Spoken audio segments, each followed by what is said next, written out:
Hey guys, it's Ron back here again, and today I'm reviewing Star Wars The Clone Wars, the Separatist Droid Gunship. So this is a mid-sized vehicle, and it retails for $24.99, but it may vary at the store you buy it at. Currently, this vehicle is not out in US retail. It is out in Canada, the UK, and Australia, but I'm not sure exactly why it's not out in US yet. I believe it's been delayed a little bit, but anyways, I bought it online. You can currently get it at Hasbro Toy Shop for the exact retail price, which is $24.99. It might have sold out by now, but I'm not sure. But anyways, as you can see, here's the front of the packaging. They did an outstanding job on the artwork for the vehicle. The background is Revenge of the Sith, where this vehicle has only appeared so far. It's also been in the Battlefront video games, but I'm not sure why it's listed as the Clone Wars since we haven't seen it in the series yet. But I can understand since it is a Separatist vehicle and the Separatists are part of the Clone Wars. So, but anyways, it's in the blue and black packaging for 2010 and 2011. It's got Captain Rex up there. The top and the sides are pretty much exactly the same. Then on the back here it shows the other vehicles, Plo Koon's Jedi Starfighter and Cad Bane's Exanded Blood. Those are from the wave before this vehicle. And then the wave that's with this vehicle includes the Separatist Droid Tri-Fighter. Then over here we got a picture of it from Revenge of the Sith. Shows an actual picture of the vehicle. Then shows all of its features and whatnot. Then up here it says the HMP Heavy Missile Platform Droid Gunships are designed for planetary bombardment. They are heavily armed with bombs, missiles, and cannons. Adjustable wings give them maneuverability, which allows them to position themselves for maximum impact.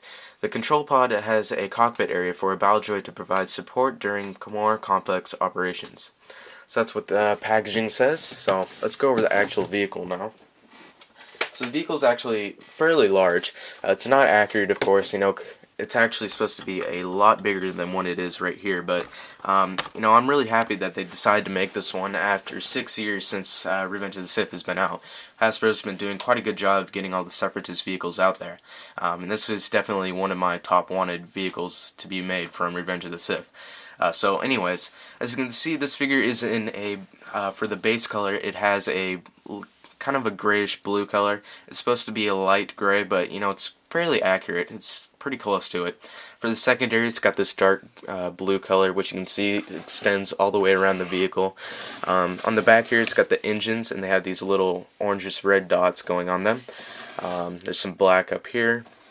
That's pretty much it for colors. For symbols now, they got two symbols right here. There's two yellow ones. They got them up on the top.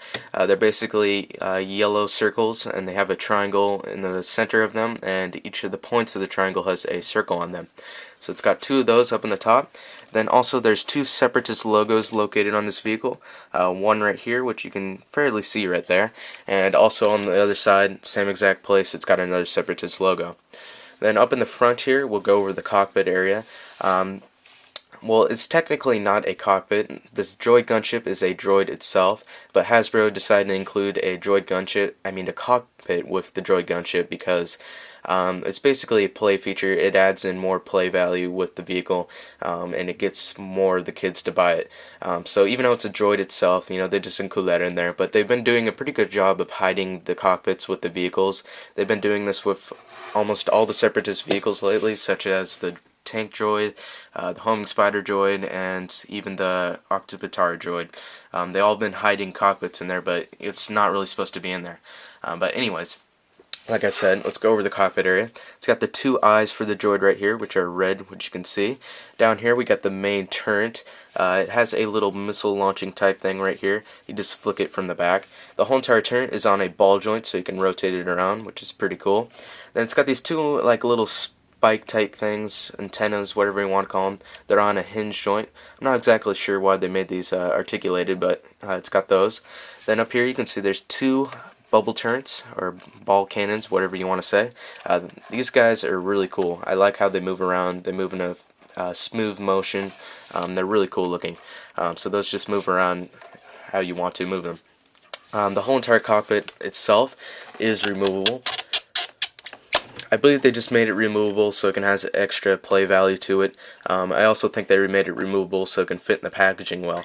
But it's got that, even though it's not supposed to, actually be removed. So it's got that whole entire feature. Then, like I said, the hidden cockpit is in here. So you just pop this whole entire thing up. It's on a hinge joint right there. It's basically got a seat for one droid, which you can fit in there. It's also got some controls, which you can see right there, little targeting type stuff and buttons and whatnot. And yeah, so this whole entire thing comes down. And then on the side of the vehicle right here, there's two more cannons, one right here and one right here, and both of them are on a hinge joint, which allows them to move up and down. And as you can see, there's a button on them, and that's for these little longer missiles that's included with the vehicle. I don't put them in there because it doesn't make it look accurate, so they basically just slide in there and you press the button, they launch out. So there's two of these missiles, which you can see right here, and they fit on both sides. And then up here on the top of the vehicle, you can see there's four buttons, one right here, here, and then another two on the same exact side. And those are for the missiles that are on the bottom of the vehicle, which you can see right here. There is 5 mounted missiles, which really don't do anything. And then there's 2 ones that you can actually drop on both sides. So it's 5 on this side, 5 on this side that don't actually do anything, and then 2 on this side and 2 on this side that actually drop. So basically what you do is you press the little buttons, and the bombs drop. So that's what it does with all 4 of them. And then the buttons actually stick in when you press them down, so maybe if you don't want to actually see these buttons, you can just pop all the missiles out and they stay down. So that's kind of like a little cool thing for the collectors that don't really want to see the buttons and actually have them hidden somewhere. So those little missiles, they just clip right onto there. Also on the back here, you can see there's a little standing mechanism, a landing gear type thing. It's not actually in the vehicle, but they included it for this toy because you know, it's kind of awkwardly shaped. If they didn't include this, it'd just be leaning over all the time. So I'm kind of glad they actually included something to allow it to stand up. It's got a little type of switch type thing right here, which you press back and it just basically goes down into the body. And then you just push this whole entire thing back up if you want to, and it locks it in place. So that's a pretty cool little feature. I like that. There's some exhaust vents on the back here, which are cool little features. And yeah, that's pretty much it for the Droid Gunship. I'm really happy that Hasbro decided to make this. Like I've said before, it's been 6 years since Revenge of the Sith has come out, and they still they denied it for years that they weren't going to make it, but you know, finally here it is in my collection, and it looks extremely awesome, and it's got a ton of cool features. So anyways, that's pretty much it. I'm going to rate this vehicle 5 out of 5. There's nothing really wrong with it. It's got a ton of play features and details and accessories and whatnot. It's just a really cool vehicle, and I'm really happy that Hasbro decided to make it. And I highly recommend you pick it up if you see it in stores in the coming months or weeks. So anyways, that's pretty much it. Hope you guys enjoyed this review, and I'll see you guys in the next video.